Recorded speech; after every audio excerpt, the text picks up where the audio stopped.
Assalamualaikum sahabat sejuta kisah. Selamat datang untuk penonton baru dan penonton setia. Bersiaplah menyaksikan kisah yang tak akan sanggup kalian lupakan. Di pagi buta, di antara tumpukan sampah yang berasap dan berbau busuk, seorang kakek renta menyeret gerobaknya dengan tubuh yang gemetar, namun langkahnya terhenti. Matanya membelalak. Di balik kardus sobek dan plastik kotor, seorang gadis muda tergeletak, berdarah, bernapas lirih, dan hampir tak sadarkan diri tubuhnya luka-luka. Wajahnya pucat penuh lebam, seperti baru saja lolos dari cengkraman neraka.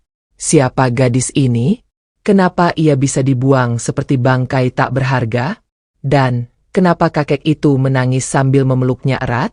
Jangan kemana-mana, karena apa yang terjadi selanjutnya justru akan mengguncang hatimu lebih dalam lagi. Namun sebelumnya bagi yang beragama Islam saya sarankan untuk menuliskan sholawat Nabi Muhammad agar kelak sholawat ini menjadi saksi untuk mendapat syafaat di akhirat. Like dan subscribe ke channel ini sangat membantu menyebarkan dakwah Islam dan menjadi amal jariah. Di sudut kota besar yang penuh asap dan dentuman kendaraan, pagi itu matahari baru saja muncul dari balik gedung-gedung tinggi. Sinarnya lembut, menyusup di sela atap-atap seng yang berkarat dan jalanan sempit yang becek oleh sisa hujan semalam. Hiruk-pikuk kota belum benar-benar hidup, hanya ada suara langkah tergesa dan klakson dari kejauhan. Pak Waluyo, seorang kakek pemulung berusia lebih dari 60 tahun, mendorong gerobak kayunya yang sudah tua dan reot. Tubuhnya kurus, tulangnya menonjol, tetapi matanya menyimpan tekad keras untuk bertahan hidup. Setiap pagi, ia menyusuri ganggang dan tempat pembuangan sampah untuk mencari botol plastik, kardus, dan logam bekas yang bisa ia tukar dengan beberapa ribu rupiah. Saat itu ia menyusuri area kosong dekat pasar lama, tempat sampah menumpuk seperti bukit kotoran. Udara di situ penuh dengan lalat dan bau busuk menusuk hidung. Biasanya ia hanya memungut dan berlalu. Namun kali ini, langkahnya mendadak terhenti. Di antara tumpukan kain bekas dan kantong kresek yang tercabik, terdengar suara lemah, seperti suara erangan. Suara manusia. Napas tercekat Pak Waluyo. Ia mendekat perlahan, menyingkirkan plastik dan kardus kotor itu dengan hati-hati. Dan di sana, seorang gadis muda. Tubuhnya ringkih, kakinya berdarah, bajunya compang-camping penuh lumpur dan noda yang sulit dikenali. Wajahnya pucat, rambutnya kusut, dan terdapat memar biru di pelipis kirinya. Matanya setengah terbuka, hanya menunjukkan sedikit cahaya kehidupan. Napasnya pendek, seolah menahan sakit yang tak tertahankan. Pak Waluyo tertegun. Jantungnya berdetak keras, bukan karena takut, tapi karena luka gadis itu mengingatkannya pada masa lalu yang tak ingin ia kenang. Ia berlutut, menggenggam tangan gadis itu yang dingin dan kotor. Tangannya gemetar. Lalu, seperti tersadar, ia melepas jaket lusuhnya dan membungkus tubuh gadis itu perlahan. "Nak, kamu masih hidup, tolong bertahan ya," gumamnya lirih, seperti bicara pada anak sendiri. Ia tahu, tak ada waktu lagi. Ia segera mendorong gerobaknya yang sekarang bukan hanya berisi rongsokan, tapi juga tubuh seorang manusia yang nyaris tak sadarkan diri. Sepanjang jalan, orang-orang hanya memandang sekilas tanpa peduli. Tak ada yang berhenti bertanya. Tak ada yang ingin tahu. Bagi mereka, sampah dan manusia lemah tak ada bedanya. Kakek Waluyo membawa gadis itu ke gubuk kecilnya yang terletak di pinggiran Sungai Hitam, daerah yang hanya dihuni oleh para pemulung dan pengais rejeki kota. Ia membuka pintu kayu yang berderit, membaringkan gadis itu di atas tikar tua, dan segera mengambil air bersih dari ember untuk membersihkan lukanya. Malam itu, Pak Waluyo duduk di samping gadis itu. Ia menyalakan lampu minyak, menatap wajahnya yang tertidur penuh luka. Dengan hati-hati, ia mengoleskan minyak kelapa ke luka-luka di tubuh gadis itu. Ia tahu ini belum cukup, tapi itu satu-satunya yang ia punya. Beberapa jam kemudian, gadis itu membuka mata. Perlahan, ia menatap langit-langit atap yang penuh sarang laba-laba. Bibirnya gemetar. Di mana aku?" Pak Waluyo tersenyum tipis. "Kamu aman, Nak. Kamu selamat." Mata gadis itu membasah. Ia menggenggam tangan Pak Waluyo yang kasar dan retak-retak. Terima kasih. Ia tak menyebut namanya. Ia tak menceritakan apapun. Dan Pak Waluyo pun tak bertanya. Karena baginya, saat seseorang dalam luka, yang ia butuh hanyalah tempat berlindung, bukan interogasi. Gadis itu pun akhirnya tertidur dalam diam. Dan malam turun dengan sunyi yang menggantung. Namun di dalam gubuk kecil itu, telah dimulai kisah yang akan mengubah segalanya. Kisah tentang luka, kasih, dan masa lalu yang perlahan akan terbuka, satu demi satu. Pagi di pinggiran kota menyapa dengan dingin dan sunyi. Kabut tipis menyelimuti gubuk kayu yang berdiri rapuh di tepi sungai hitam. Suara gemericik air dan nyanyian burung sesekali terdengar, menyatu dengan napas berat dari seorang gadis muda yang baru saja tersadar dari tidurnya. Gadis itu terbangun dengan kepala yang masih pening. Matanya membuka perlahan, menyisir langit-langit yang dipenuhi jaring laba-laba dan ket kayu yang mengelupas. Tubuhnya masih nyeri, tapi kini ia merasa hangat. Ia terbaring di atas tikar tipis dengan selembar selimut tua yang menutup sebagian tubuhnya. Dari sudut ruangan, terdengar suara batuk tua. Pak Waluyo duduk bersila sambil memanaskan air di atas tungku kecil. Ia mengenakan sarung dan kaos dalam usang. Wajahnya yang keriput disinari cahaya temaram lampu minyak. Ia menoleh, dan mata mereka bertemu. Alhamdulillah, kamu sudah bangun, nak, ucapnya pelan dengan nada penuh kelegaan. Gadis itu mengangguk pelan. Matanya masih waspada, seperti seseorang yang terbiasa hidup dalam bahaya. Ia mencoba bangun tapi tubuhnya belum sanggup. Kakek itu buru-buru menghampiri dan menopangnya dengan tangan gemetar. Jangan dipaksakan, kamu masih lemah, ini minumlah dulu, kata Pak Waluyo sambil menyerahkan cangkir kaleng berisi air hangat. Gadis itu menerima dengan tangan gemetar. Ia menyeruput pelan, lalu menunduk. Namamu siapa, nak? Tanya Pak Waluyo lembut. Beberapa detik, tak ada jawaban. Lalu suara lirih itu muncul. Nina. Pak Waluyo tersenyum. Nama yang indah. Nina kembali diam. Matanya mengamati setiap sudut ruangan, seolah sedang mengukur apakah ia aman di tempat ini. Di pojok ruangan, ada tumpukan karung bekas berisi botol plastik dan kardus. Di dinding tergantung kalender usang tahun lalu, dan sebuah foto hitam putih yang sudah pudar. Di lantai, seekor kucing kurus tidur melingkar tanpa suara. Pak Waluyo duduk di dekatnya, mengambil kain bersih dan mulai mengelap luka di pelipis Nina dengan sangat hati-hati. Gadis itu tak berkata apa-apa, namun matanya berkaca-kaca. Maaf, sudah merepotkan kakek, katanya lirih. Tidak apa-apa, nak, kakek hidup sendiri di sini. Sudah lama kakek tak punya siapa-siapa. Melihat kamu seperti ini, entahlah, hati kakek seperti ditarik sesuatu. Nina menggigit bibirnya, menahan tangis. Namun matanya tak bisa berbohong. Ia menyimpan sesuatu yang jauh lebih besar dari luka di tubuhnya. Pak Waluyo tidak bertanya lebih jauh. Ia tahu luka yang terlalu dalam tidak bisa disembuhkan dengan kata-kata, apalagi paksaan. Maka ia hanya duduk di sana, diam dan sabar, menjadi tempat berlindung tanpa banyak bicara. Beberapa hari berlalu. Nina mulai pulih. Ia kini bisa berjalan meski masih tertatih. Setiap pagi, ia membantu membersihkan gubuk, menjemur pakaian, dan kadang menemani Pak Waluyo saat memilah sampah hasil pencarian semalam. Meski sering batuk-batuk, Pak Waluyo tetap mengayuh gerobak kayunya dari pagi hingga sore, menyusuri jalan kota demi sekarung botol bekas. Suatu sore, Nina duduk di beranda gubuk. Ia memandang sungai hitam yang mengalir lambat, membawa dedaunan dan sisa-sisa kehidupan kota. Di tangannya, ia menggenggam sehelai kain perca, sesekali mengusapnya tanpa sadar. Pak Waluyo pulang dengan tubuh lelah. Di pundaknya tergantung karung rongsokan yang nyaris robek. Maaf kalau hari ini kakek pulang telat, ucapnya sambil menurunkan muatannya di pojok gubuk. Nina bangkit dan membantunya menyusun barang-barang itu. Nggak apa-apa kek, Nina udah siapin air hangat dan nasi sedikit. Kakek itu tersenyum. Terima kasih nak. Punya kamu sekarang, kakek nggak merasa sendirian lagi. Mereka makan di atas tikar, berbagi nasi putih, tempe goreng, dan sambal bawang. Suasana hening, hanya terdengar suara kucing mengeong di sudut.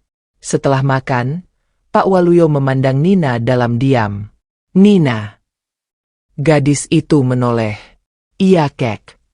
Kalau kamu sudah siap, kakek ingin mendengar ceritamu. Bukan untuk memaksa, tapi supaya kamu nggak terus simpan sendiri. Nina terdiam lama. Wajahnya menegang. Ia menunduk. Tangannya meremas ujung bajunya yang lusuh. Lalu, suaranya terdengar. Aku kabur dari tempat yang katanya rumah yatim. Pak Waluyo tak menyela. Tapi di sana aku dipukul, diikat, kadang nggak dikasih makan. Setiap malam aku menangis. Aku nggak tahu orang tuaku siapa. Sejak bayi katanya aku ditinggal di depan pintu panti. Dan aku nggak pernah merasa dicintai. Suara Nina mulai serak. Air mata mulai mengalir. Aku kabur malam itu. Aku lari, terus lari sampai aku nyasar ke kota. Aku lelah. Aku lapar. Aku jatuh. Dan aku nggak ingat apa-apa lagi. Pak Waluyo menghela napas panjang. Ia mengusap kepala Nina dengan tangan tuanya yang kasar namun hangat. Kamu sudah selamat.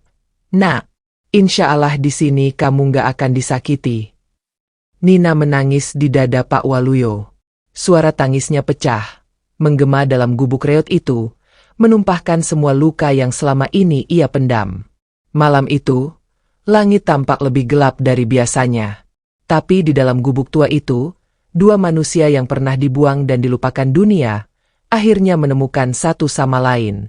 Bukan karena darah, bukan karena nama keluarga, tapi karena luka yang sama, dan harapan yang tak pernah padam. Di luar sana, kota tetap bising. Orang-orang tetap sibuk. Tapi di gubuk kecil itu, lahir kembali sebuah kehidupan yang baru. Namun masa depan tidak selalu tenang. Karena ternyata, seseorang sedang mencari Nina. Seseorang yang tak pernah ia sangka akan muncul kembali dalam hidupnya. Dan kedatangan orang itu akan mengguncang segalanya, menghancurkan ketenangan yang baru saja tumbuh. Angin sore berhembus pelan menyusup ke sela dinding bambu gubuk kecil itu. Suara jangkrik dan gemericik air sungai hitam mengiringi senja yang mulai turun perlahan. Pak Waluyo duduk di tepi pintu, mengayunkan kakinya sambil menatap kosong ke arah pepohonan yang jauh. Di pangkuannya tergeletak sebuah serbet bekas, penuh dengan kulit singkong rebus yang baru ia kupas. Di dalam, Nina sedang menyapu lantai tanah yang dipadatkan. Ia mengenakan baju tidur kebesaran milik Pak Waluyo, karena satu-satunya pakaian miliknya sedang dijemur. Rambutnya diikat seadanya dengan potongan karet gelang, dan wajahnya terlihat sedikit lebih segar. Luka-luka di tubuhnya mulai sembuh. Memar di pelipis telah memudar. Tapi luka di dalam hatinya masih belum. Pak Waluyo memandangi Nina dengan senyum samar. Baginya, rumah ini terasa hidup sejak kehadiran gadis itu. Gubuk yang dulu sunyi kini lebih hangat. Ada suara tawa lirih. Ada aroma rebusan air jahe. Ada percikan cahaya harapan yang dulu lama padam. Namun, di balik kedamaian itu, sesuatu sedang bergerak diam-diam. Di seberang sungai, tersembunyi di balik semak dan batang pohon pisang yang rimbun, sepasang mata memperhatikan setiap gerak-gerik Nina. Seseorang berdiri diam, mengenakan jaket hitam dan topi lusuh yang menutupi sebagian wajahnya. Ia menatap tajam ke arah gubuk itu, seolah menakar sesuatu. Orang itu memegang sebuah foto lusuh di tangannya. Wajah yang terpotret di dalamnya sudah buram, tapi masih terlihat jelas. Itu wajah Nina, ketika masih kecil. Orang itu menggeram pelan, lalu berbalik dan berjalan menjauh, menyusuri jalan setapak menuju pemukiman. Namun sebelum ia menghilang, suara pelan dari mulutnya terdengar lirih. Akhirnya aku menemukanmu. Keesokan paginya, Nina bangun lebih awal. Ia menyeduh air panas dan mengiris beberapa potong singkong untuk digoreng. Suara ayam berkokok dan kicau burung liar menjadi musik alami pagi itu. Pak Waluyo keluar dari kamar kecil di belakang rumah sambil menenteng ember kosong. "Wah, harum sekali. Kamu masak apa, Nak?" Nina tersenyum kecil. "Cuma singkong goreng, Kek." "Udah seperti cucu beneran kamu ini," gumam Pak Waluyo sambil duduk di bangku kayu dekat tungku. Nina hanya menunduk. Entah kenapa, setiap kali Pak Waluyo menyebut kata cucu, hatinya terasa hangat dan perih di saat bersamaan. Ia tidak tahu siapa orang tuanya, tidak tahu dari mana ia berasal. Namun di sini, di gubuk reot ini, ia merasakan cinta yang belum pernah ia dapatkan seumur hidupnya. Setelah sarapan, Pak Waluyo bersiap untuk berangkat mencari rongsokan. Ia mengenakan topi caping tua, menyampirkan karung besar ke bahunya, dan mendorong gerobak kayu yang sudah tak utuh lagi. Sebelum pergi, ia berpesan pada Nina, "Kunci pintu, ya Nak. Kalau ada orang asing, jangan dibukakan dulu." Nina mengangguk. "Iya, Kek." Setelah kakeknya pergi, Nina duduk di ambang pintu. Ia memandangi langit pagi yang biru, menghirup aroma tanah basah dari semalam yang sempat diguyur hujan. Tapi ia tidak tahu bahwa pagi itu akan berubah menjadi awal dari mimpi buruknya kembali. Sekitar 1 jam setelah Pak Waluyo pergi, terdengar suara langkah kaki di luar gubuk. Nina yang sedang mencuci piring segera menoleh. Tok, tok, tok. Seseorang mengetuk pintu dengan pelan. Nina mendekat, namun tak langsung membuka. Ia mengintip dari celah papan dinding. Seorang pria berdiri di luar, mengenakan jaket hitam dan celana jeans usang. Wajahnya sebagian tertutup oleh topi. Ada bekas luka panjang di bawah dagunya. Dan matanya. Mata itu. Nina mundur 2 langkah. Napasnya tercekat. Tubuhnya gemetar. Tok, tok, tok. "Nina, buka pintunya. Ini aku." Suara itu, suara yang telah lama ia lupakan. Suara yang dulu selalu mengancam di lorong panti. Suara yang dulu menampar, menghardik, dan menyeretnya ke dalam kamar gelap. Nina berdiri membeku. Wajahnya pucat. Tangannya mencengkeram ujung meja kayu. "Aku tahu kamu ada di dalam. Aku cuma mau bicara." Nina tak menjawab. Ia perlahan berjalan mundur, lalu berlari ke belakang rumah. Ia tahu ada pintu kecil keluar dari dapur. Ia harus keluar dari situ, harus pergi, harus menyembunyikan diri. Namun sebelum ia sempat menyentuh gagang pintu belakang, suara berat itu menggema di belakangnya. "Jadi kamu benar-benar di sini?" Nina menoleh. Pria itu sudah ada di dalam rumah. Entah bagaimana, ia berhasil masuk. Mungkin pintu depan tidak benar-benar terkunci. "Jangan mendekat," jerit Nina. Pria itu menyeringai. "Sudah lama aku mencarimu. Kamu pikir bisa lari dari tanggung jawab? Kamu pikir bisa hidup enak dengan orang lain?" Nina gemetar. "Aku bukan milik siapa-siapa."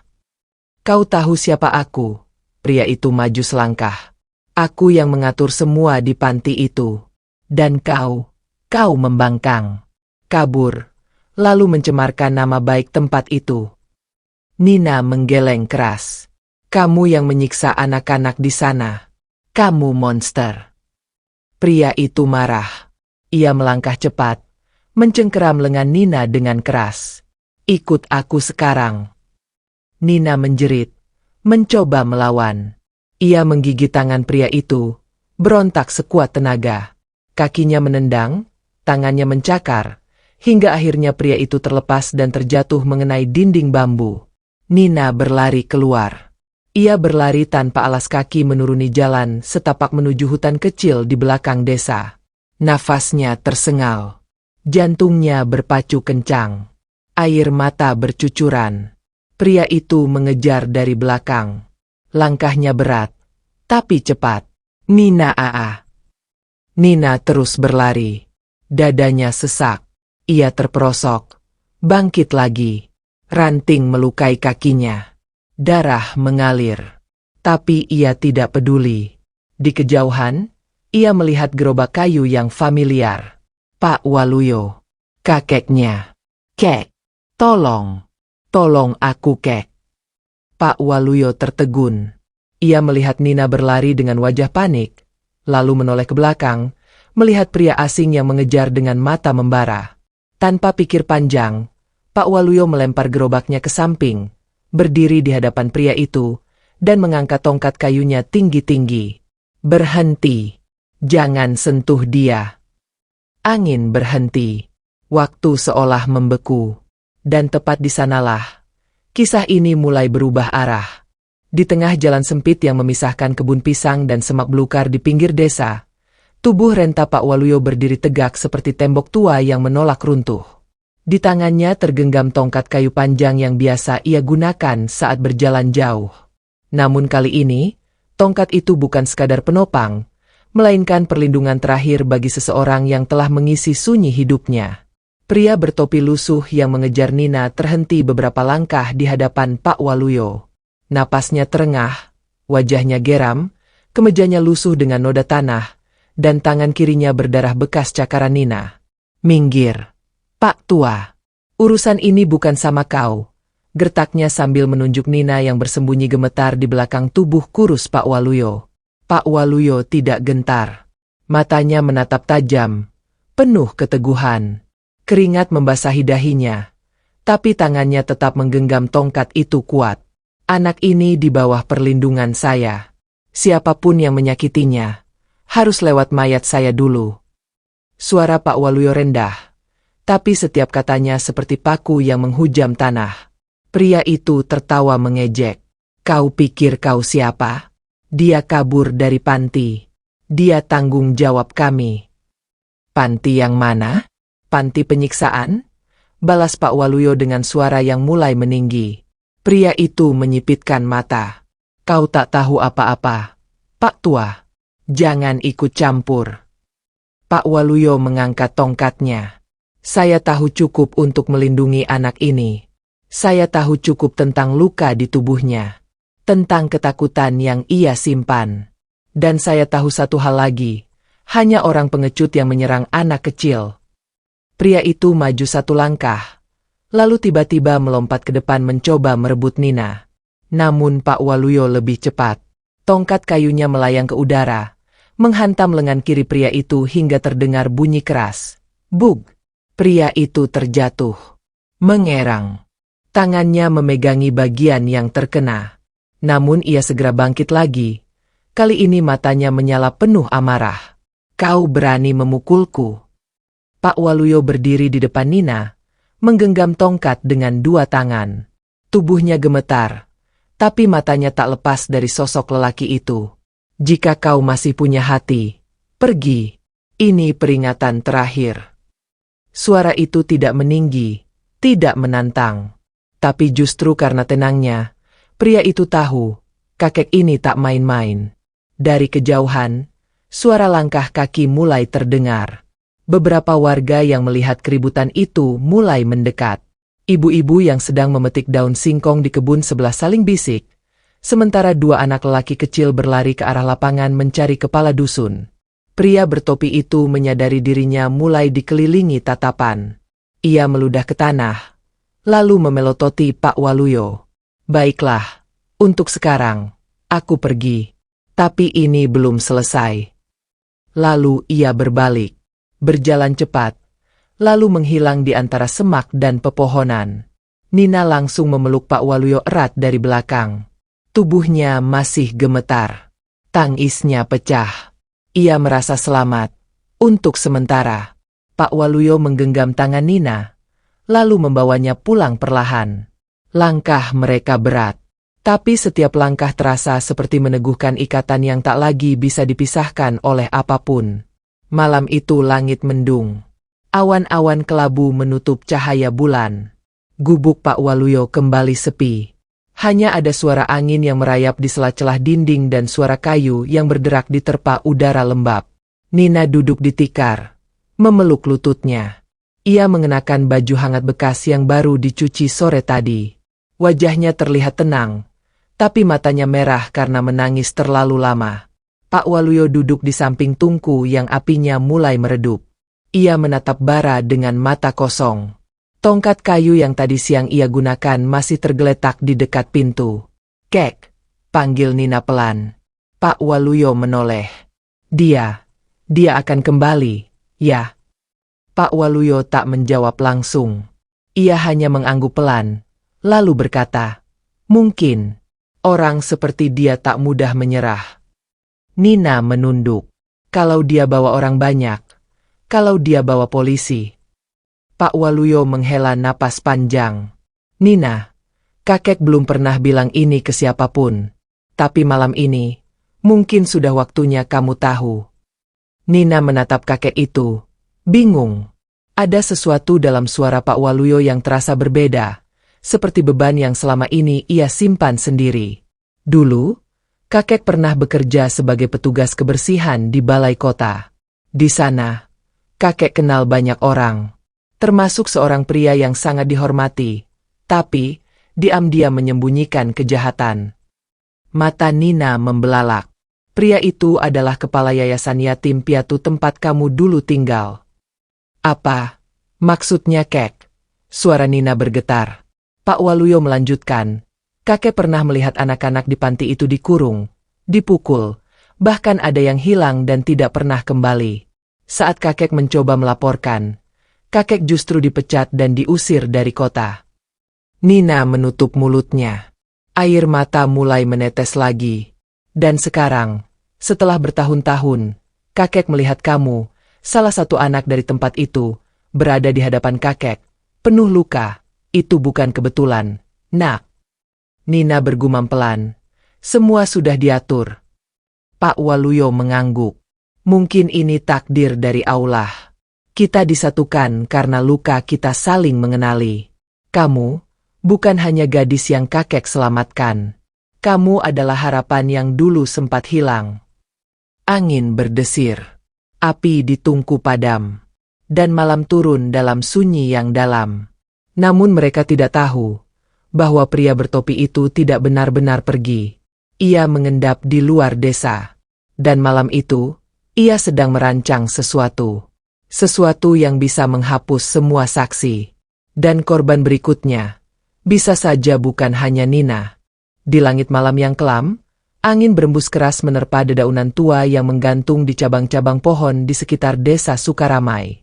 Suara anjing menggonggong dari kejauhan, bersahut-sahutan dengan suara pintu yang berderit terkena angin. Gubuk kayu tempat Pak Waluyo dan Nina tinggal berdiri diam di ujung desa, tampak tenang dari luar, tapi di dalamnya, ada dua jiwa yang tak mampu memejamkan mata. Nina meringkuk di sudut ruangan, selimut lusuh membungkus tubuhnya. Matanya terus terbuka, menatap langit-langit yang gelap, membayangkan suara langkah pria bertopi yang tadi siang berhasil ia hindari. Setiap bayangan, setiap kenangan tentang masa lalunya muncul kembali seperti luka yang mengelupas paksa. Di dekat tungku yang sudah padam, Pak Waluyo duduk bersila, tongkat kayunya ia letakkan di samping. Ia tak bersuara, hanya menatap api yang tinggal abu.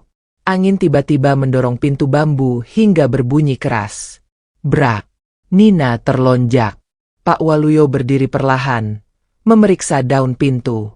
Tidak ada siapa-siapa. Hanya angin. Hanya gelap. Hanya bayang-bayang pohon bergoyang di tiup malam. "Tenang, Nak. Kakek sudah kunci semuanya," ucapnya lembut mencoba menenangkan. Namun Nina tahu, ketakutannya bukan karena pintu, bukan karena angin, melainkan karena pria itu. Pria yang selama ini menghantuinya. Di sisi lain desa, tepatnya di sebuah bangunan tua yang tak lagi dihuni sejak wabah menyerang 2 tahun lalu, pria bertopi itu duduk di kursi reot sambil menyalakan rokok kretek yang setengah basah. Tangannya gemetar, matanya menyipit. Di depannya, berdiri 2 orang lelaki berbadan kekar. Salah satunya memiliki bekas luka di leher. Satunya lagi bertato di lengan kiri, tampak garang dan kasar.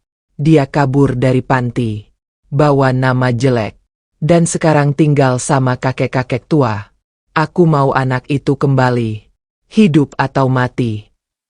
Lelaki bertato menjawab dingin, "Kalau begitu, kita ambil malam ini." Pria bertopi mengangguk. Gubuk mereka di ujung sungai. Jalan setapak, cuma ada satu penerangan. Gampang disusupi. Tapi jangan buat gaduh. Kita ambil cepat, bawa ke truk, selesai.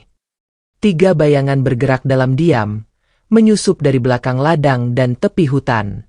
Malam itu menjadi malam yang tak akan pernah sama lagi. Sementara itu, Nina mendadak berdiri dari tidurnya. Kek, kek. Pak Waluyo bangkit dari duduknya, memegang tongkatnya. "Apa, nak?" Aku merasa ada yang mendekat. Seperti langkah. Suara ranting dari belakang rumah. Pak Waluyo memasang telinga. Awalnya hening. Tapi kemudian, terdengar jelas, ranting patah, tanah berderak, dan embusan napas kasar. Ia bergerak cepat, mematikan lampu minyak agar tak menarik perhatian dari luar.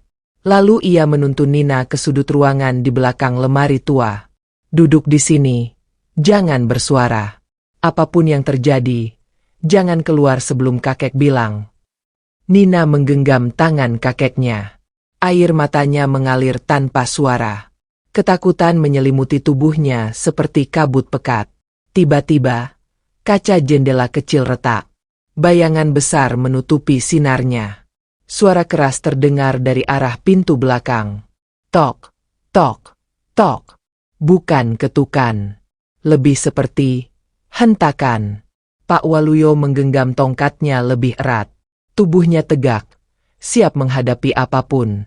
Suara itu makin keras. Pintu belakang bergetar. Lalu, satu tendangan menghancurkan bagian bawahnya. Brak. Pak Waluyo menyergap ke arah pintu, mengayunkan tongkatnya. Terdengar suara mengerang dari luar. Tapi belum sempat ia menarik napas, tubuh besar menerobos masuk dari jendela samping. Lelaki bertato itu menjegal kakinya hingga ia terjatuh. "Cari anak itu!" bentak pria bertopi yang sudah berdiri di dalam. Nina menggigit bibirnya. Tubuhnya membeku di balik lemari. Ia mendengar langkah kaki berat menyusuri ruang sempit, menendang tikar dan mengobrak-abrik rak kayu. "Mana dia? Hah?" Pak Waluyo berusaha bangkit. Darah mengalir dari pelipisnya akibat benturan. "Jangan sentuh dia, aku mohon." Pria bertopi mencengkeram kerah baju Pak Waluyo, menariknya hingga wajah mereka sejajar. "Kau pikir kau bisa lindungi dia? Dasar tua bangka." Pak Waluyo tersenyum samar.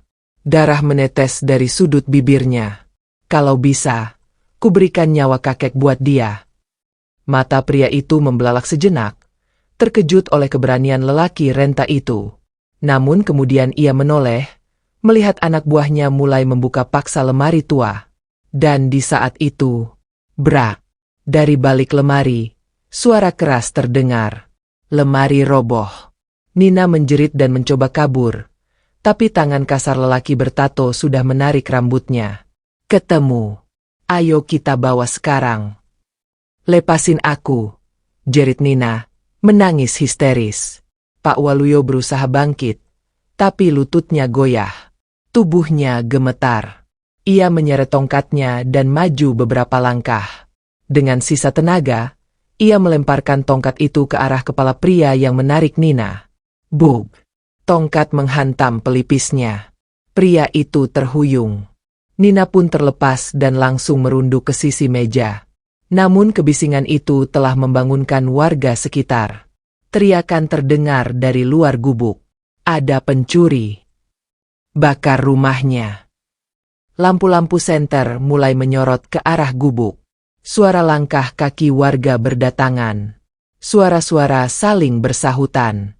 Dalam kepanikan, para penyerang itu panik. "Kabur! Cepat!" Pria bertopi meludah ke lantai dan menunjuk Nina dengan jari gemetar. "Kau belum selesai denganku, dasar sampah!" Lalu mereka kabur melalui celah belakang, melompat pagar semak dan menghilang ke kegelapan. Nina terisak keras. Tubuhnya jatuh di lantai. Pak Waluyo segera menghampirinya, memeluknya erat dalam pelukan lemah namun penuh kasih.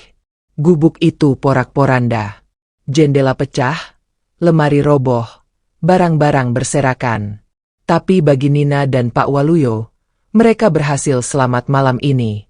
Namun kini semuanya berubah. Karena yang menyerang mereka bukan orang biasa. Dan Nina mulai menyadari, masa lalunya jauh lebih gelap dari yang pernah ia bayangkan. Fajar belum menyingsing, tapi langit desa Sukaramai sudah memerah seperti luka terbuka. Suara ayam jantan bersahut-sahutan, mencoba menandai awal hari baru yang penuh kegelisahan. Gubuk tua Pak Waluyo kini menjadi sorotan warga. Beberapa ibu datang membawa air, beberapa bapak berdiri di luar, memegangi parang dan tongkat kayu, sisa dari upaya mereka menjaga kampung semalam. Di dalam gubuk, suasana tak kalah kacau. Serpihan kaca, kayu patah, dan bekas darah mengering di lantai menjadi saksi bisu dari kejadian malam sebelumnya. Nina duduk di sudut ruangan, mata bengkak, wajah pucat, dan tangan yang terus gemetar. Ia belum tidur sedikit pun. Pak Waluyo duduk tak jauh darinya, dengan kain basah menempel di pelipisnya yang masih bengkak. Kepala dusun akhirnya datang. Lelaki berusia 50 itu membawa serta 2 orang pemuda kampung. Wajahnya serius, sorot matanya menyapu seluruh ruangan. Pak Waluyo, Nina, kalian tidak apa-apa. Pak Waluyo mengangguk lemah. Alhamdulillah, kami masih selamat. Kepala dusun menghela napas berat. Kami sudah mendengar dari warga. Sepertinya mereka bukan orang dari sini. Bukan maling biasa. Nina menunduk. Mulutnya ingin berbicara, tapi rasa takut masih mengikat lidahnya. Lalu, pelan-pelan ia berkata, Mereka dari panti yatim dulu, tempat aku kabur. Kepala dusun menoleh tajam. Panti. Pak Waluyo angkat bicara. Suaranya pelan tapi tegas. Tempat itu lebih pantas disebut penjara. Nina bukan satu-satunya anak yang terluka di sana. Tempat itu menyimpan kebusukan bertahun-tahun. Dan sekarang, mereka ingin menutupi jejak.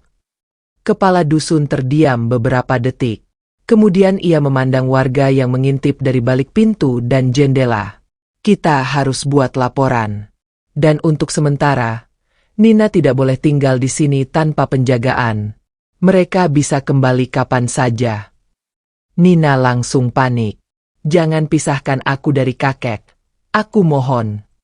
Pak Waluyo memegang tangan Nina. Ia menatap kepala dusun dengan pandangan meminta.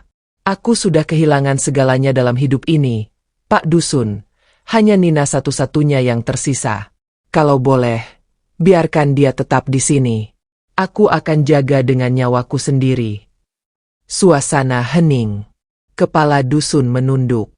Baik, tapi kalian butuh tempat yang lebih aman.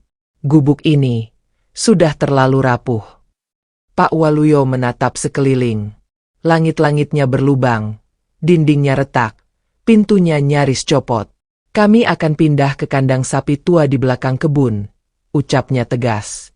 Lebih tertutup, lebih aman. Sementara kami perbaiki rumah ini. Nina terkejut. Kek, tapi...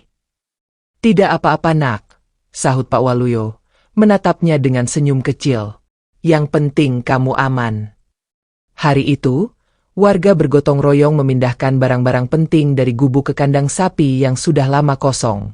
Atapnya dari rumbia, dindingnya bambu tua, tapi letaknya lebih tersembunyi di balik ladang singkong dan pohon pisang. Tempat itu jauh dari jalan utama, dan hanya bisa dijangkau lewat jalan setapak sempit di balik semak. Nina dan Pak Waluyo mulai tinggal di sana. Malam pertama mereka di kandang itu sunyi. Angin berembus lebih keras. Dan suara binatang malam terasa lebih dekat. Tapi mereka merasa sedikit lebih tenang, karena tempat itu tak mudah ditemukan. Namun, ketenangan itu hanya sementara. Karena malam kedua, sesuatu kembali terjadi. Sekitar pukul 2 dini hari, suara ranting patah terdengar dari luar. Nina terbangun. Tubuhnya langsung tegang. Ia menoleh ke arah Pak Waluyo yang tidur di dekat pintu. Kek. Kek. Pak Waluyo membuka mata. Ia langsung duduk, memegang tongkatnya. Kamu dengar itu? Nina mengangguk. Mereka berdua diam, menahan napas, mencoba mengenali suara itu. Ada langkah, lalu hening, lalu langkah lagi, semakin dekat. Pak Waluyo bergerak pelan ke arah celah kecil di dinding bambu. Ia mengintip keluar, dan jantungnya nyaris berhenti. Di luar, samar-samar, terlihat sosok pria bertopi, berdiri diam di balik batang pisang. Tak bergerak, hanya mengamati. Menunggu. Pak Waluyo kembali ke sisi Nina. Ia berbisik pelan. Dia di luar, tapi belum mendekat. Nina menggigil. Dia tahu kita pindah. Pak Waluyo menarik napas dalam. Kita harus buat sesuatu. Kita tak bisa terus bersembunyi. Apa maksud kakek? Pak Waluyo menatap mata Nina. Sorotnya berbeda malam ini. Lebih tajam. Lebih serius. Dan ada sesuatu di balik matanya yang belum pernah Nina lihat. Kemarahan. Kakek dulu pernah bekerja di dalam sistem. Pernah lihat sendiri bagaimana panti itu beroperasi. Dan kakek tahu siapa saja yang terlibat. Nina mengerutkan dahi. Maksud kakek, ada lebih dari satu orang. Bukan hanya satu. Mereka adalah jaringan. Dan pria bertopi itu hanya pion. Orang suruhan. Kalau kita hanya diam, mereka akan terus datang. Nina terdiam. Lalu berkata pelan, apa yang bisa kita lakukan? Pak Waluyo berdiri. Ia mengambil karung tua, membuka tumpukan botol plastik bekas, dan dari bawahnya, ia mengangkat sebuah map coklat kusam. Nina terkejut. Apa itu? Pak Waluyo membuka map itu. Di dalamnya ada kertas-kertas tua, fotokopi identitas, laporan-laporan yang tampak seperti dokumen legal, dan foto-foto hitam putih yang memuat aktivitas di panti. Kakek simpan ini sejak dulu. Waktu masih bekerja sebagai tukang bersih-bersih di balai kota. Dokumen rahasia yang tak pernah kakek serahkan ke siapapun, karena tak ada yang percaya pada pemulung seperti kakek. Nina menggenggam tangannya. Lalu kenapa sekarang? Karena kamu adalah saksi hidup. Kamu bisa bicara. Kamu bisa menjadi suara dari anak-anak yang tidak bisa lagi bersuara. Nina menunduk. Air matanya jatuh pelan. Malam itu, ia membuat keputusan dalam hatinya. Ia tidak ingin terus bersembunyi. Ia tidak ingin menjadi korban selamanya. Ia akan melawan. Tapi sebelum semua itu bisa terjadi, mereka harus selamat dari malam itu. Dan pria bertopi belum menyerah. Karena saat fajar menyingsing, jejak kaki baru ditemukan di dekat kandang. Dan di dinding bambu, seseorang telah menuliskan satu kalimat dengan arang hitam. Jangan ikut campur, atau kalian akan ikut hilang. Pagi itu tak biasa. Langit tak secerah biasanya. Awan menggantung berat, seperti menyimpan beban yang tak bisa ditumpahkan. Desa Sukaramai terasa lebih sepi. Tak ada anak-anak bermain di lapangan. Tak ada ibu-ibu yang berkumpul di depan warung kayu. Semua terasa dingin dan cemas. Kabar tentang tulisan ancaman yang ditemukan di dinding kandang tempat tinggal Pak Waluyo dan Nina menyebar cepat. Dan kini, semua mata tertuju pada mereka. Di dalam kandang yang kini menjadi tempat tinggal darurat, Nina duduk di atas tikar menghadap map coklat berisi dokumen-dokumen tua yang disimpan Pak Waluyo. Tangannya gemetar saat membuka satu persatu halaman yang dipenuhi cap, tanda tangan, dan foto-foto kelam dari masa lalu. Di sana ada gambar anak-anak dengan wajah murung, tangan memegang jeruji besi kecil, beberapa dengan luka di pipi, memar di lengan. Nina nyaris tak bisa bernapas. Salah satu foto memperlihatkan dirinya, kecil, duduk di sudut ruangan lembab, mengenakan baju panjang yang kebesaran dan wajah yang penuh ketakutan. Ia menutup mulutnya, menahan isak. Kek, aku benar-benar hidup di tempat ini dulu, bisiknya lirih. Pak Waluyo duduk di sebelahnya, mengangguk perlahan. Iya nak, kamu dan puluhan anak lainnya. Kenapa semua ini tidak pernah diungkap? Pak Waluyo menatap langit-langit. Karena yang melindungi mereka adalah orang kuat. Pengurus yayasan itu punya jaringan. Mereka tahu siapa yang harus disuap, siapa yang harus dibungkam. Dulu, kakek sempat ingin bicara. Tapi waktu itu, cucu kakek meninggal karena kecelakaan. Dan sejak saat itu, hidup kakek hancur. Tak ada lagi kekuatan untuk melawan. Sampai akhirnya, kakek ketemu kamu. Nina menyeka air matanya. Aku ingin melawan Kek. Aku ingin bicara. Meskipun harus mengungkap semuanya. Meskipun mereka datang lagi. Pak Waluyo mengangguk. Matanya berkaca-kaca. Kamu gadis kuat, Nina. 2 hari kemudian, kepala dusun mengadakan pertemuan darurat di balai desa.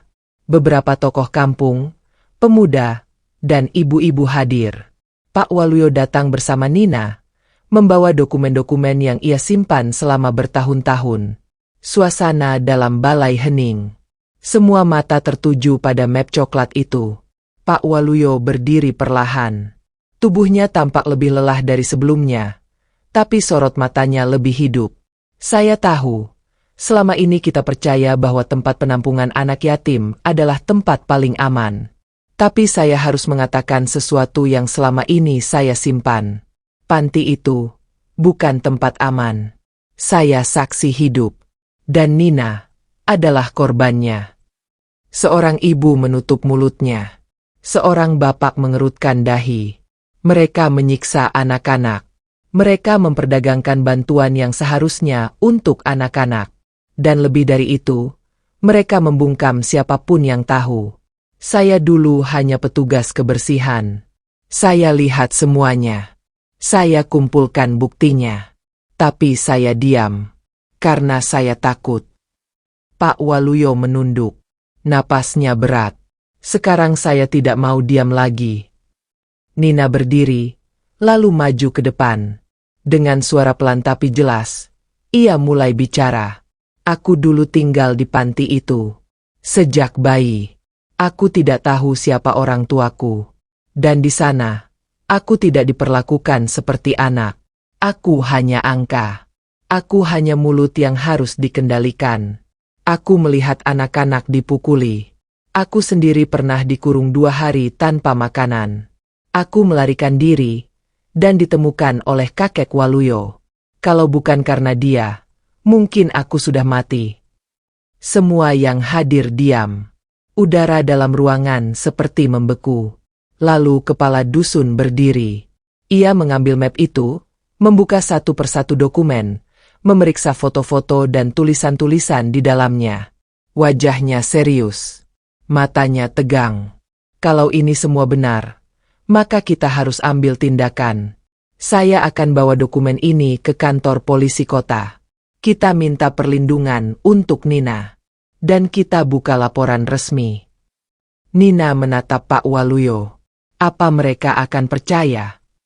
Pak Waluyo menggenggam tangan Nina. Kita harus percaya dulu, baru orang lain bisa percaya. Sore itu, kepala dusun pergi ke kota dengan sepeda motornya, membawa dokumen bukti dan surat pengantar dari desa. Nina dan Pak Waluyo kembali ke kandang dengan hati sedikit lebih ringan, meskipun bayang-bayang kegelapan masih belum benar-benar hilang. Namun, malamnya, sesuatu terjadi lagi. Saat Nina sedang menyalakan lampu minyak, terdengar suara keras dari kejauhan. Duar. Suara seperti petasan, tapi terlalu keras dan terlalu berat. Suara itu datang dari arah jalan utama desa. Pak Waluyo langsung berdiri. Wajahnya tegang. Itu suara ban pecah. Nina ikut berdiri. Apa mungkin? Pak Dusun. Beberapa menit kemudian, kabar datang. Sepeda motor kepala dusun ditemukan tergeletak di pinggir jalan menuju kota. Bannya robek, dan tas berisi dokumen tak ditemukan. Kepala dusun pingsan karena kepalanya dipukul dari belakang. Pak Waluyo terduduk lemas. Mereka berusaha menghalangi semuanya. Nina menutup mulutnya. Tubuhnya gemetar. Mereka tahu kita sudah bicara, Kek, mereka tahu semua bukti itu ada pada kita. Pak Waluyo menggenggam tangan Nina. Kita harus selangkah lebih cepat dari mereka. Kita harus pergi. Kita harus selamatkan bukti aslinya. Nina menoleh. Kemana kita harus pergi? Pak Waluyo menarik napas dalam-dalam. Lalu berkata pelan. Ke tempat lama kakek. Ke balai kota. Di sana masih ada satu orang. Satu-satunya yang dulu percaya sama kakek. Dia bisa bantu kita. Nina menatap langit malam dari celah dinding bambu. Matanya tajam, tapi penuh rasa takut. Perjalanan belum selesai. Dan nyawa mereka kini benar-benar menjadi taruhan. Malam turun dengan lambat. Langit mendung seakan menggantungkan ketakutan yang belum reda. Jalanan desa Sukaramai mulai sunyi. Tapi hati Pak Waluyo dan Nina justru semakin gelisah. Kabar tentang kepala dusun yang diserang saat hendak membawa dokumen ke kota membuat suasana berubah. Ancaman kini bukan hanya sekadar tulisan di dinding. Mereka nyata, brutal, dan siap menyakiti siapa saja yang menghalangi. Di dalam kandang yang kini lebih mirip bunker darurat, Pak Waluyo membuka lantai bambu bagian belakang. Di bawahnya ada ruang sempit tempat ia biasa menyembunyikan barang berharga. Dari sana, ia mengangkat kotak kayu kecil. Di dalamnya ada 2 lembar uang lusuh yang dilipat rapi, 1 potong peta kota, dan secari kertas dengan alamat yang ditulis tangan. Ini, nak, kata Pak Waluyo sambil menyerahkan kertas itu ke Nina. Alamat ini milik Pak Hendra. Dulu dia satu-satunya yang percaya saat kakek mau ungkap soal panti. Dia kerja sebagai staf arsip balai kota. Orang baik, meski waktu itu tak bisa bantu banyak. Nina membaca alamat itu. Matanya penuh tanya. Kita mau ke sini malam ini, Kek? Iya. Sebelum mereka lebih dulu ke sini. Dokumen asli harus sampai ke tangan yang benar. Tapi, perjalanan ke kota jauh. Dan kita tak punya kendaraan. Pak Waluyo tersenyum lelah. Kita jalan kaki, lewat jalur lama. Lewat jalan setapak yang dulu kakek gunakan kalau ke kota waktu masih jadi pengumpul botol. Nina menggigit bibirnya. Jalan hutan itu. Pak Waluyo mengangguk. Tepat pukul 1 dini hari, tanpa menghidupkan lampu dan tanpa suara, mereka keluar dari kandang membawa 1 karung kain berisi dokumen, 1 termos kecil air minum, dan sepotong roti singkong kering yang dibungkus daun pisang. Langit malam gelap tanpa bintang, dan hanya suara serangga yang menemani langkah mereka. Nina berjalan di belakang Pak Waluyo. Sesekali ia menoleh ke belakang, memastikan tak ada yang mengikuti. Langkah mereka cepat, menembus semak, melintasi parit kecil, dan menyusuri jalur hutan bambu yang jarang dilalui. Udara lembab menusuk kulit, cabang pohon menjulur liar. Kadang menggores tangan mereka. Tanah licin, dan kaki Nina nyaris tergelincir beberapa kali. Namun mereka terus berjalan. Tak ada pilihan. Setelah hampir 1 jam berjalan, mereka tiba di sebuah jembatan kayu kecil yang menyeberangi sungai sempit. Papan-papannya tua dan licin. Di seberangnya, jalan menuju kota sudah lebih terbuka, meskipun tetap sepi dan gelap. Namun saat mereka menyeberang, brak! Salah satu papan jembatan patah. Pak Waluyo hampir jatuh. Tapi Nina berhasil menahan lengannya. Mereka berdua terdiam. Napas tertahan. Suara kayu patah bisa terdengar jauh di malam sunyi. Dan benar saja, beberapa menit kemudian, suara langkah kaki terdengar dari belakang. Cepat! Berak!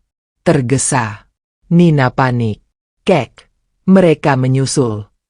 Pak Waluyo menghela napas cepat. Ayo, cepat, lari. Mereka mulai berlari. Pelan, lalu cepat. Karung di pundak Pak Waluyo memantul keras. Tapi ia tak peduli. Yang penting mereka menjauh. Suara langkah di belakang makin dekat. Mereka tak sempat melihat siapa. Hanya tahu, ancaman itu nyata. Akhirnya mereka tiba di pinggiran kota menjelang subuh. Langit mulai berwarna abu-abu. Lampu jalan menyala temaram. Jalanan masih kosong. Deretan warung belum buka. dan toko-toko tutup dengan tirai besi. Pak Waluyo memandangi alamat di kertas. Jalan Kenari, Gang 4. Kita sudah dekat. Nina menggandeng tangannya. Kek, istirahat sebentar. Pak Waluyo mengangguk. Mereka duduk di depan toko ban bekas yang tutup. Kaki mereka lelah. Tangan Nina berdarah karena ranting hutan. Tapi semangat mereka tetap menyala. Setelah mengatur napas, mereka berjalan lagi. Tak lama kemudian, mereka menemukan rumah kecil bercat biru muda. Pintunya kayu tua, dengan jendela tertutup gorden putih. Pak Waluyo mengetuk pelan. Tok, tok, tok. Tidak ada jawaban. Tok, tok, tok. Kali ini lebih keras. Lampu di dalam menyala. Lalu pintu terbuka pelan. Seorang pria parubaya dengan rambut setengah uban dan kacamata bulat menatap mereka. Matanya menyipit, mencoba mengenali wajah di depannya. Waluyo? Pak Waluyo mengangguk. Hendra. Pria itu tertegun, lalu membuka pintu lebar. Masuk, cepat. Di dalam rumah itu, Nina duduk di kursi rotan tua. Tangannya memegang secangkir teh hangat yang baru saja diseduh. Wajahnya masih tegang. Sementara itu, Pak Waluyo dan Pak Hendra duduk berdampingan. Map coklat tua terbuka di meja. Aku tak percaya kamu masih simpan ini semua, kata Hendra lirih. Aku kira kau sudah menyerah. Aku sempat nyaris, sampai anak ini muncul dalam hidup kakek, jawab Pak Waluyo pelan. Dia membuat kakek berdiri lagi. Pak Hendra mengangguk. Ia mulai membaca dokumen satu persatu. Wajahnya berubah tegang. Ini cukup untuk memulai penyelidikan. Tapi kita butuh media. Tekanan publik. Kalau hanya polisi, bisa ditutup lagi seperti dulu. Pak Waluyo menatap Nina. Kamu siap? Nina mengangguk perlahan. Kalau ini bisa menyelamatkan anak-anak lain, aku siap. Pak Hendra berdiri. Aku kenal satu jurnalis. Dia kerja di surat kabar lokal. Jujur, pemberani. Aku akan hubungi dia. Siang itu, sebuah pertemuan rahasia terjadi di rumah Pak Hendra. Seorang jurnalis muda bernama Lia datang. Ia mendengarkan cerita Nina dari awal hingga akhir. Matanya berkaca-kaca. Ia merekam, mencatat, dan menjanjikan satu hal. Besok pagi, berita ini akan jadi headline. Dan mereka tak akan bisa diam lagi. Namun malamnya, seseorang membakar kandang tua di desa Sukaramai. Tempat Pak Waluyo dan Nina tinggal selama ini, hilang dalam kobaran api. Dan seseorang meninggalkan secari kertas yang hangus sebagian, bertuliskan tangan kasar. Jika kalian terus bicara, nyawa akan jadi harga berikutnya. Api membubung tinggi, melahap sisa-sisa kandang tua yang pernah jadi tempat perlindungan Nina dan Pak Waluyo. Nyalanya memantul di permukaan sungai kecil, menciptakan kilatan merah menyala yang menari-nari di kegelapan malam. Warga desa Sukaramai hanya bisa berdiri di kejauhan, menyaksikan kobaran itu dalam diam. Beberapa berbisik, beberapa menyeka air mata. Tak ada satupun yang berani mendekat. Karena di tiang bambu yang setengah terbakar, terpampang ancaman yang nyata, tulisan tangan di atas sobekan karung goni. Kami tahu di mana kalian sembunyi. Pak Waluyo dan Nina menyaksikan peristiwa itu dari layar ponsel butut milik Pak Hendra. Lia, sang jurnalis muda, baru saja menerima kiriman dari narasumber di desa yang merekam kebakaran tersebut. Suara orang-orang, teriakan, dan nyala api memenuhi ruangan kecil tempat mereka kini berlindung. Nina menutup mulutnya, menahan isak. Tubuhnya bergetar. Itu semua, tempat tidurku, selimut yang kakek berikan, semuanya. Bisiknya patah-patah. Pak Waluyo merangkul bahunya. Tangan tuanya gemetar. Tapi matanya tetap menatap layar itu dalam-dalam. Tak ada rasa takut. Hanya nyala tekad yang lebih panas dari api itu sendiri. Lia menunduk. Mereka benar-benar nekat. Pak Hendra mengangguk. Mereka menyampaikan pesan. Tapi mereka salah orang. Pak Waluyo mengangkat wajahnya. Mereka pikir kami akan mundur. Tidak. Justru ini pembuktian bahwa semua yang kami bawa benar. Nina menghapus air matanya. Aku ingin bicara langsung ke kamera. Lia menatapnya, terkejut. Kamu yakin? Nina mengangguk. Kalau aku diam, sama saja aku biarkan mereka terus menyakiti anak-anak seperti aku. Aku sudah terlalu lama sembunyi. Malam itu juga, di sudut kecil ruang tamu Pak Hendra, mereka menyiapkan kamera. Lia mengatur pencahayaan sederhana dengan lampu belajar. Latar belakang hanya dinding kayu dengan jam dinding tua yang berdetak pelan. Di kursi rotan itu, Nina duduk tegak. Wajahnya pucat, tapi matanya menyala. Rambutnya diikat sederhana. Bajunya bersih walau lusuh. Lia memberi aba-aba. Kamera merekam. Nina membuka suara. Namaku Nina. Aku korban dari panti asuhan tempat penyiksaan. Aku bukan satu-satunya. Aku melihat sendiri bagaimana teman-temanku dikurung, dipukuli, disiksa, bahkan ada yang hilang. Suara Nina mulai serak. Tapi ia melanjutkan.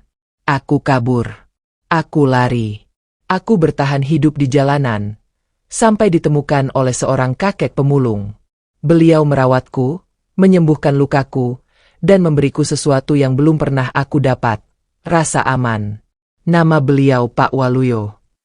Kamera merekam setiap detik, setiap kedipan mata, setiap embusan napas yang berat.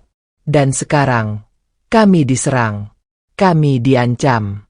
Tempat tinggal kami dibakar. Tapi kami tidak akan diam. Karena kebenaran harus disuarakan. Dan aku tidak akan diam lagi. Lia mematikan kamera. Suasana hening. Air mata menetes dari matanya sendiri. Pak Hendra berdiri dari kursi, menepuk pundak Nina pelan. Pak Waluyo menahan tangis di sudut ruangan. Esok paginya, berita itu meledak. Halaman depan koran lokal menampilkan foto Nina dengan judul besar. Korban selamat panti neraka angkat bicara. Video wawancaranya diunggah ke berbagai platform digital oleh Lia. Dalam hitungan jam, jumlah penonton melonjak drastis.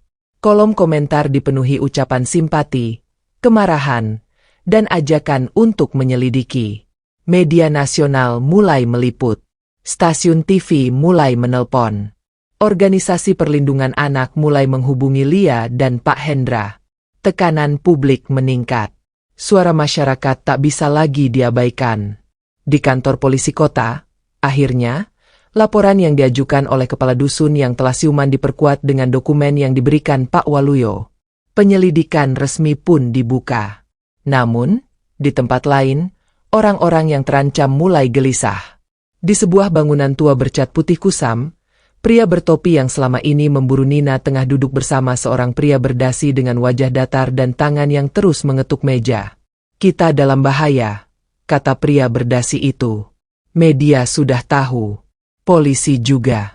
Mereka punya dokumen. Dan sekarang anak itu bicara. Pria bertopi mencengkram topinya dengan kesal. Seharusnya kita habisi mereka dari awal. Bodoh. Pria berdasi memotong. Semakin kamu kasar, semakin mereka diperhatikan. Kita butuh cara halus sekarang. Apa maksudmu? Pria berdasi mengangkat ponsel, membuka kontak, lalu berkata singkat. Bikin kecelakaan. Seolah-olah tidak sengaja. Targetnya, kakek tua dan anak yatim. Cepat. Sebelum mereka ke jaksa atau ke TV nasional. Sore harinya, Pak Waluyo dan Nina diminta hadir dalam wawancara langsung di stasiun televisi lokal. Mereka diantar oleh relawan dari lembaga pendamping hukum. Mobil tua jenis minibus digunakan untuk membawa mereka.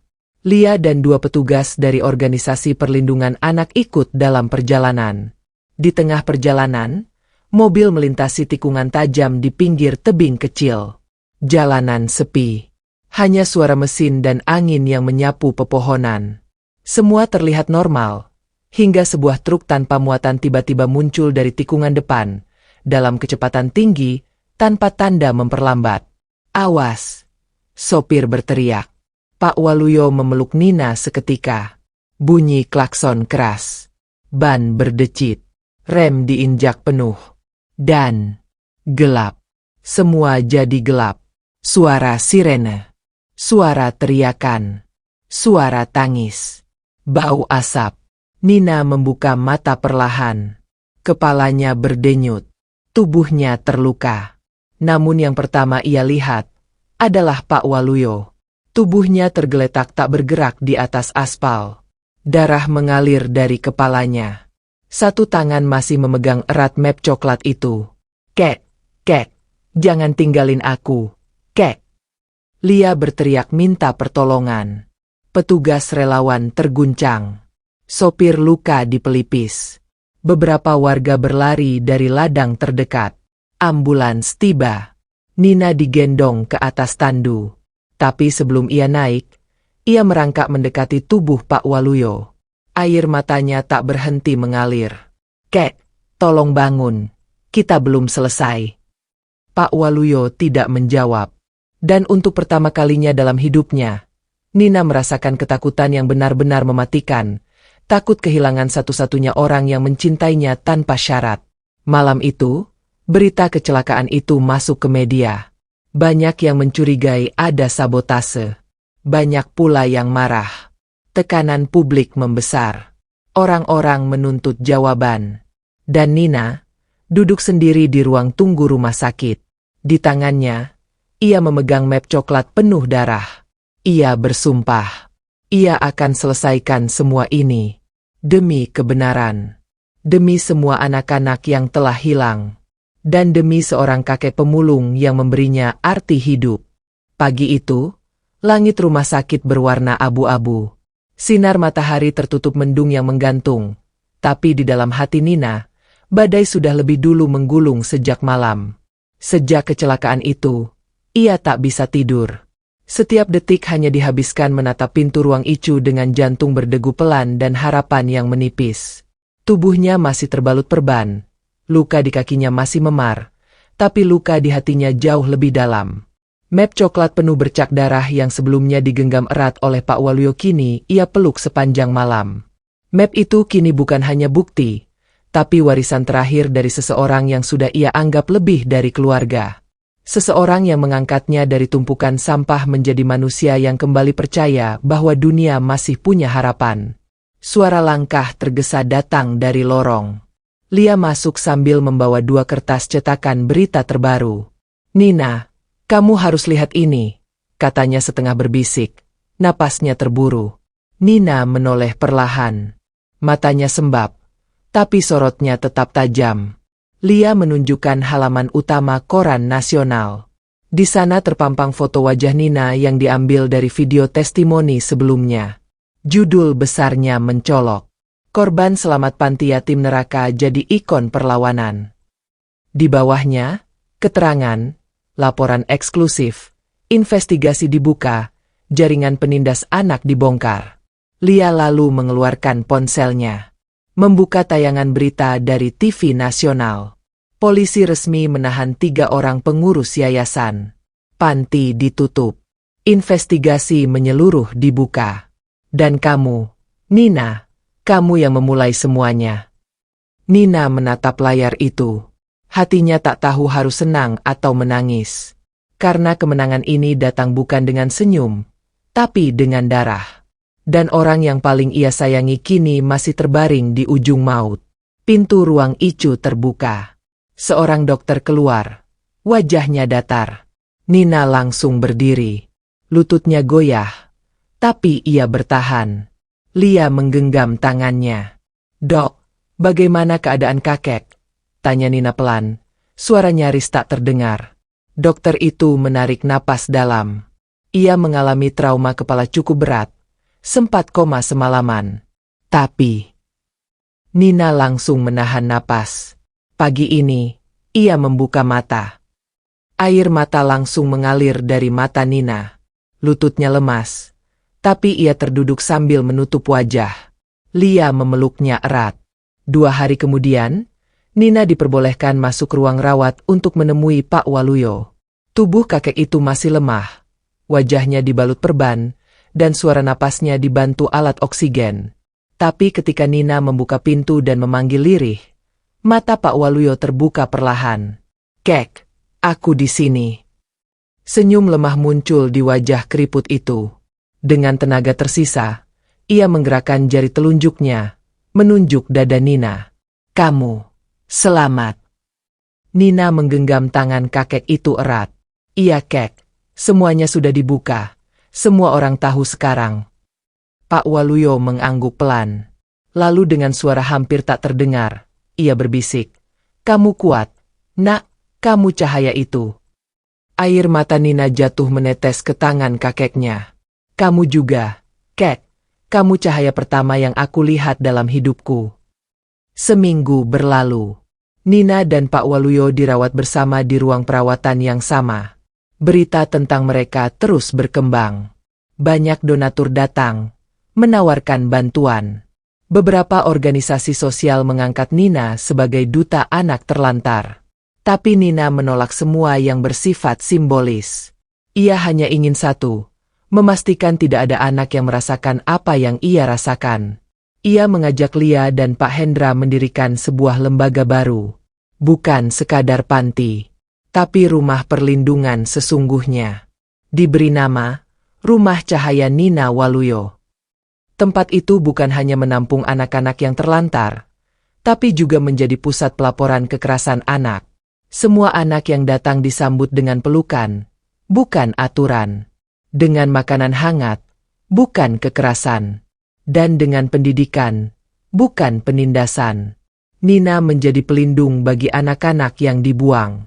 Dan di setiap sudut rumah itu, tergantung foto seorang lelaki tua tersenyum, mengenakan topi caping dan memegang tongkat kayu. Pak Waluyo, sang penyala cahaya pertama dalam hidup Nina. Tahun berlalu. Nina kini tumbuh menjadi wanita dewasa. Ia menyelesaikan pendidikan hukum dengan beasiswa. Setiap minggu, ia mengajar anak-anak di rumah perlindungan itu. Ia dikenal luas bukan karena viralnya cerita masa lalunya, tapi karena konsistensinya membantu mereka yang paling tak terdengar. Dan setiap malam, sebelum tidur, ia duduk di depan jendela rumah kecil di belakang rumah perlindungan itu. Di sana, ia memandang langit dan berbisik pelan. "Kek, lihatlah, kita berhasil." Tak ada jawaban. Hanya angin malam yang berhembus pelan, seolah membawa senyum dari langit yang tak kasat mata. Karena cinta dan pengorbanan, tak pernah benar-benar pergi.